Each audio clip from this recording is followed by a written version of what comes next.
पर प्रसार भारती के अध्यक्ष डॉक्टर ए सूर्यप्रकाश ने कहा है कि इस बदलाव से देश की एकता और अखंडता और मजबूत हुई है। उन्होंने कहा कि 1964 में कांग्रेस के सांसदों ने लोकसभा में एक चर्चा के दौरान अनुच्छेद 370 को हटाने का पुरजोर समर्थन किया था। और इसके साथ ही उन्होंने ये भी कहा कि जम्मू कश्मीर पर अंतर्राष्ट्रीय मीडिया में आए कुछ फर्जी वीडियो के संदर्भ में उनकी यही बात है कि भारत और कश्मीर को लेकर अंतर्राष्ट्रीय मीडिया के नज़रिए में बदलाव आना बेहद ज़रूरी है। डॉक्टर ए सूर्यप्रकाश ने डीडी न्यूज़ के साथ खास बातचीत में ये बातें कहीं। भारत सरकार ने ऐतिहासिक निर्णय लिया है अनुच्छेद 370 को आंशिक रूप से हटाने का। इसी ऐतिहासिक निर्णय पे बात करने के लिए हमारे साथ हैं प्रसार भारती के चेयरमैन डॉक्टर ए सूर्यप्रकाश।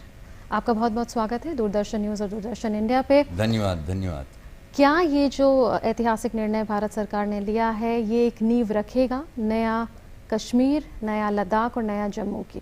हाँ जी, नया कश्मीर, नया लद्दाख, नया जम्मू, नया भारत।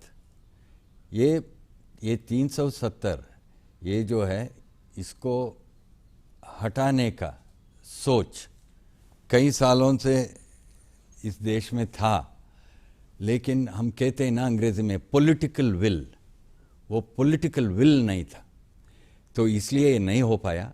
मैं समझता हूँ आज इस देश की एकता और अखंडता जो है और मजबूत हो गया है इसकी वजह से।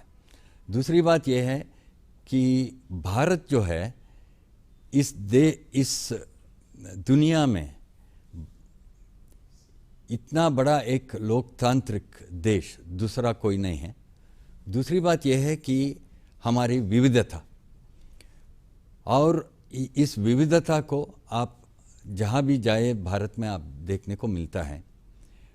और इस विविधता का कई अंग हैं, जैसे भाषा क्षेत्र में या धर्म हो या सांस्कृतिक क्षेत्र में वगैरह। और इस विविधता और इस देश इतना विविधता आप देखते हैं इस देश में, लेकिन इस देश का जोड़ने का प्रयास जो हमारे जो कॉन्स्टिट्यूएंट असेंबली में जो लोग काम किए, सरदार वल्लभ भाई पटेल वगैरह वगैरह जो काम उन्होंने किया था, उसकी वजह से इस देश की एकता और अखंडता जो है ये बहुत मजबूत रहा है। और इसमें ये एक चीज़ था in regard to Jammu and Kashmir.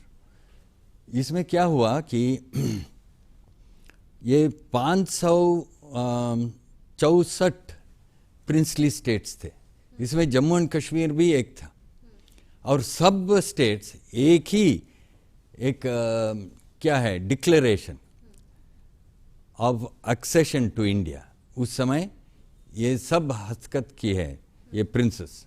इसमें जम्मू एंड कश्मीर भी है लेकिन उस समय जम्मू एंड कश्मीर ये 370 जो है, this particular article was insisted upon at that time as a transient and temporary provision. इसका मतलब है 5 साल 10 साल, टेम्पररी का मतलब क्या होता है? तो मैं समझता हूँ इसका आइडिया इतना ही था कि कुछ साल ये चलेंगे, उसके बाद ये सब हटा देंगे बोल के, लेकिन there was no political will to do that.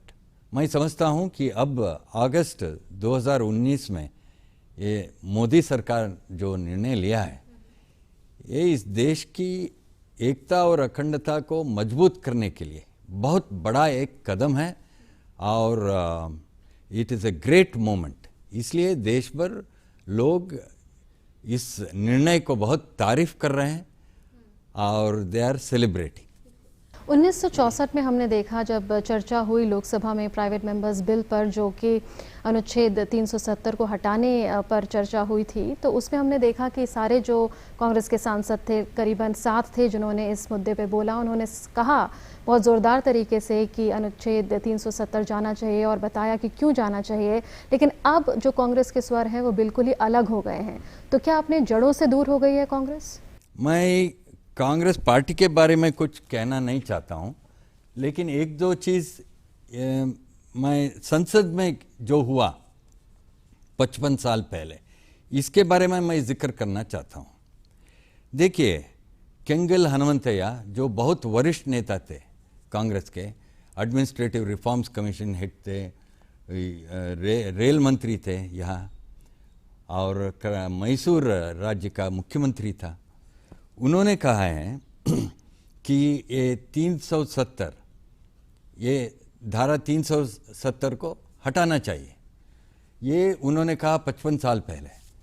और उसके अलावा उन्होंने कहा है दैट ये पूरा सदन, वो हनुमंतैया जी उस दिन कहा 11 सितंबर 1964, ही सेज पूरा सदन का एक निर्णय है कि 370 को आप हटाना चाहिए, और आप इस सदन का जो राय है, आप इसको नहीं माने तो आपका जो संवैधानिक जिम्मेदारी जो है उसको आप ठीक से नहीं निभा रहे।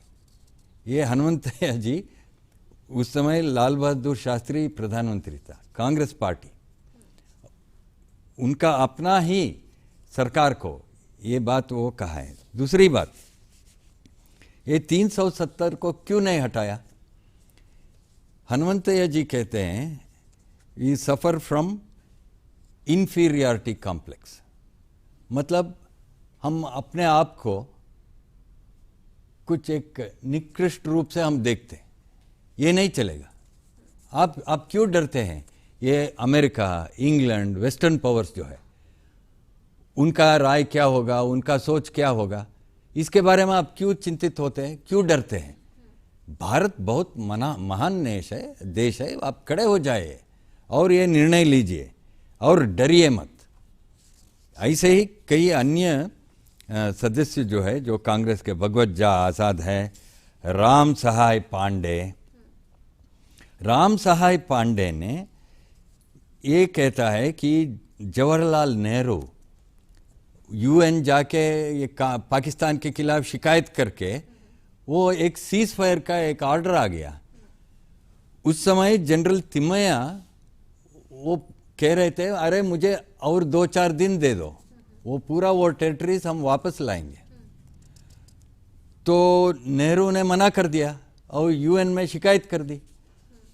तो ये राम सहाय पांडे लोकसभा में कहते हैं कि जनरल तिम्मैया बहुत नाराज थे इस विषय पर। और गोपाल दत्त महंगी, इन्होंने कहा है कि what the people of India want, पूरा देश में ये एक विचार है कि Jammu and Kashmir should be fully integrated. जी, हनुमंतैया जी ने ये भी कहा कि दुनिया क्या सोचती है उस बारे में भारत सरकार ना सोचे और जो सही कदम है वो उठाए। क्या वही हुआ है इस बार? और क्या जो हमने देखा है जिस तरीके से अंतर्राष्ट्रीय संबंध मजबूत हुए हैं मोदी सरकार में, उसका भी असर दिख रहा है कि आज सारे देश भारत के साथ खड़े हैं? पिछले 5 साल 2014 से 19 तक जो काम हुआ है और जो कदम हमारे प्रधानमंत्री उठाए हैं ये अंतर्राष्ट्रीय संबंधों विषय में, और हर एक इंटरनेशनल लीडर्स के साथ उनका अपना एक पर्सनल रिलेशनशिप, उनका जो ज़बरदस्त है, वो मैं पहली बार ये देख रहा हूँ कि इस देश में हमारा प्रधानमंत्री ऐसे एक क्या उनका जो रिलेशनशिप है with global leaders, to be at that level. और ये सब करके अब ये निर्णय जो लिया है ये धारा 370 हटाने का, इसका अब रिएक्शन देखिए। ये 10-20 साल पहले ये सब western powers, how would they react to India and how are they reacting to India now? This is नया भारत। और इसका एक सिग्नल भी जा रहा है दुनिया को कि देखो भाई, ये ज़माना बदल गया है, भारत बदल गया है, ठीक है? ये हमारा अंदरूनी मामला है। और कई several Nations they have said this is internal matter of India. बिल्कुल, ये भारत का अंदरूनी मामला है। ये बहुत बड़ा एक, it's a great effort and success of our government. कुछ अंतर्राष्ट्रीय मीडिया ने दिखाई हैं गलत खबरें और हमने देखा है कि कैसे केंद्र सरकार ने नोटिसेस भेजे हैं उन मीडिया को ये पूछते हुए कि आपने कैसे ऐसी खबरें दिखाई हैं क्योंकि उसमें कोई सच्चाई नहीं है। आप किस तरीके से देखते हैं जो एक झूठ फैलाया गया है कुछ अंतर्राष्ट्रीय मीडिया के द्वारा? मैं अंतर्राष्ट्रीय मीडिया में कई सालों से देख रहा हूँ कोई एक एंटी इंडिया सेंटिमेंट रहता है। We are the biggest democracy in the world. ऐसे एक तगड़ा लोकतांत्रिक व्यवस्था आप किसी और जगह मिलेगा क्या? तो if you are a democrat in the world you must be very supportive of India. लेकिन ये कुछ मिसचिफ चलते रहता है, इसलिए इंटरनेशनल मीडिया में वो लोग कहते हैं इंडियन एडमिनिस्ट्रेड कश्मीर। इसका मतलब क्या है? जैसे मैंने कहा 564 राज्यों सब वो साइन करके they became part of India, यहाँ भारत में शामिल हो गए। तो इंडियन एडमिनिस्ट्रेड कश्मीर का मतलब क्या है? ठीक है, ये सब बिल्कुल गलत है। और आज मैं समझता हूँ ये एक अच्छा समय है जब हम खड़े होके दुनिया को ये कहना है कि ये अब चलने वाला नहीं है, बंद करो। ये चाइना यही किया इन लोगों को 20-30 साल पहले, और चाइना के साथ ये बर्ताव ये नहीं करते अब। तो ये बदलाव इधर भी आना है। इसके लिए हम सब इस देश के नागरिक जो है we must be firm in our resolve that this has to change, the narrative has to change. We cannot allow international agencies or media or this that to talk in this manner about India. We are the greatest and largest democracy in the world, and ऐसे democracy आपको कई और जगह नहीं मिलेगा, isn't it? So we have to assert our strength as a democracy. जी, बहुत बहुत शुक्रिया सूर्य प्रकाश जी, दूरदर्शन न्यूज़ और दूरदर्शन इंडिया से बात करने के लिए। Thank you.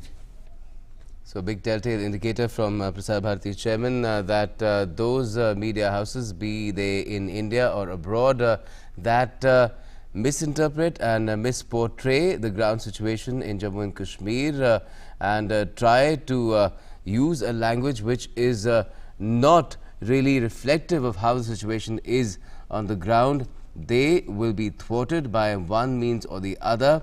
The government is strong in its resolve to do that. It will do that with all its might, with all its resources at its disposal. And for that, he said, the resolve in the people, in us, should be firm. We should be of one opinion on the subject. जी हाँ, वक्त एक छोटे से break का, break के बाद हाजिर होते हैं एक बार फिर।